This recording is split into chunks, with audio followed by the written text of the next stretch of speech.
What's up guys, it's GroovyCakes52 and today we're gonna be doing something a little bit different. So this might not even get any views, but I don't care. It's kind of cool. I'm passionate about what I just did. This is kind of cool. So I've just made the first ever game, even including outside of Roblox. It's a full sinking ship simulator, but with actual water level physics. So yeah, if you look at any other sinking ship game, you'll see how the water kind of goes through the walls and stuff, and basically the water level is pretty much the same for the entire ship. So this is what you would see in a typical sinking ship game. But as we all may know, in real life, if a ship is sinking, the interior's flooding will probably be lower than what's actually outside. If you see the Titanic, for example, the Titanic didn't sink like this. It sank like this. Different water levels for each of the rooms. Now the reason why there's no sinking ship game that has water level physics is because of performance.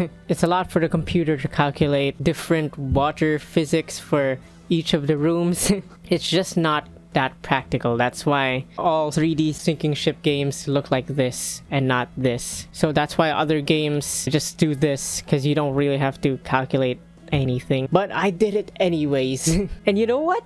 It actually seems to work fine with 15 players at the same time. Maybe even more. I haven't really tested it out with more players. But yeah, even on my non-gaming mobile phone, just my regular phone, it actually runs pretty smoothly. So let me show you a demonstration of my sinking ship game. As you can see, here's a ship. So let's look at one of these rooms, for example. This is just a simple room. Now, as you can see, when I flood this room outside, which you'll see over here, you can see how the other rooms are not filled because, you know, the door is not open. But once I open the door, look at that.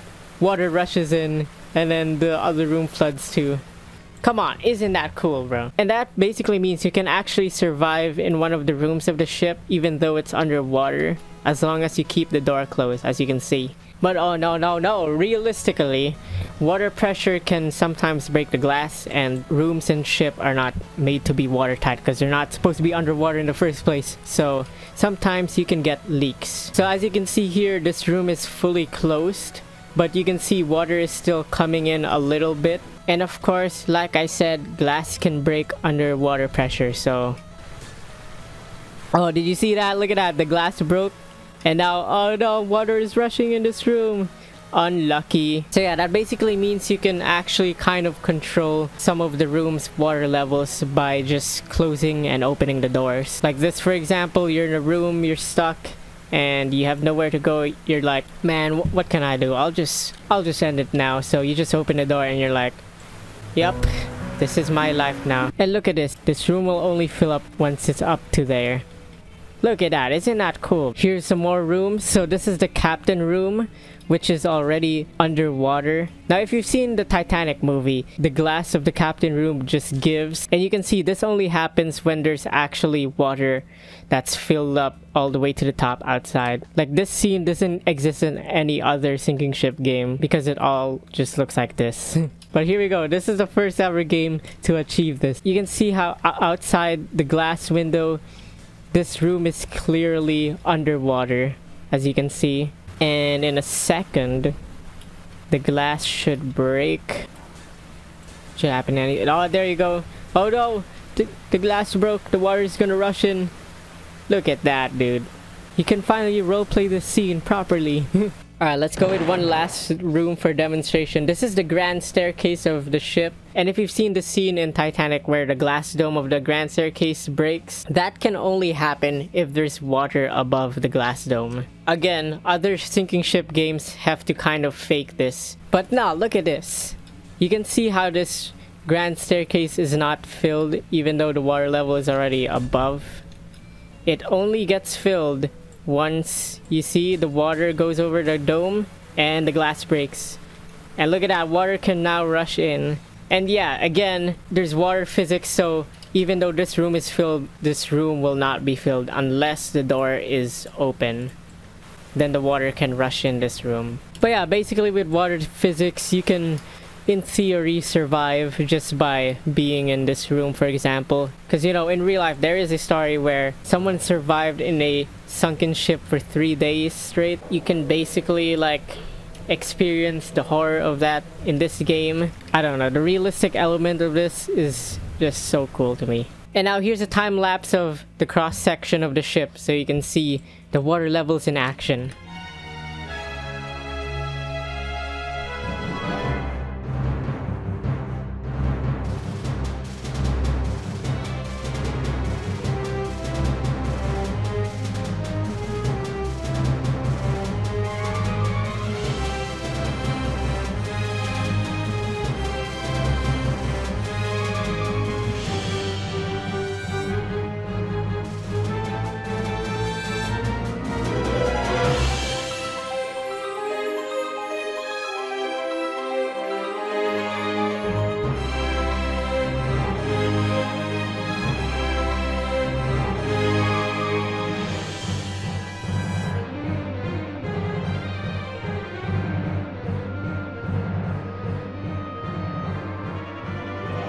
But yeah, I know a lot of you people are going to be asking, what's the link to this game? They want to play it.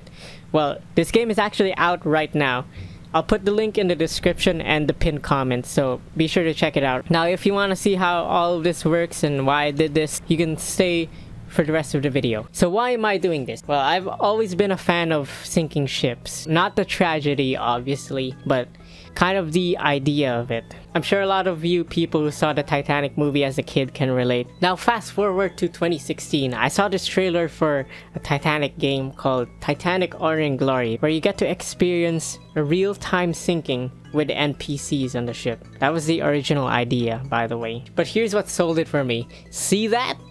Water physics. So now I'm excited and I just keep imagining in my head like the water physics, because like I said, no other game has it. But 8 years later, I mean, the game is still not released yet, and I now realize that it will probably take 1 billion supercomputers for this to even be real. Because like I said, it will kill performance to calculate water physics. Unfortunate reality. But now I made it a reality because, well, nobody else will. So here's how it works. So there's no real physics in this. It's just a bunch of gimmicks and conditions, but it's good enough to sell the idea that there are water physics. But yeah, the basic idea in this is just unions, and it has to be, because if the ship is slanted, the corners has to be cut to avoid clipping. Now you can see how I'm using like this kind of blocky water and not the realistic terrain water, because I know some of you might be asking, can you put the real water? Trust me, it's not worth it. like the real water is just gonna lag the game even more, that it might as well not be a game anymore. So yeah, blocky water is all we have and it's good enough. So yeah, again, because of this, the cons to this is that the ship kind of has to be not performance heavy. So I actually had to remove some furniture here. Now the big question that most of you guys might be asking, can I make a Titanic sinking game with this feature? I don't know. Probably not. Like, it could probably work, but I feel like we would have to sacrifice a lot of things. For example, maybe the Titanic needs to be more low poly, or less rooms, less furniture and stuff, you know what I'm saying? Or I'll just have to like figure out how to optimize this. But yeah, be sure to subscribe and hit that notification bell so that when I actually do the Titanic for real, you'll be notified. You know, maybe when I hit 1 million subscribers, I'll do it. But yeah, for now, this is all we have. But yeah, anyways, this game is out right now. You can go check it out in the description or the pinned comment. And the best part to this is free to play. Because as you all may know, Roblox is free. It's free! Anyways, that's all I'm gonna have to say in this video. And I'll see you guys in the next video.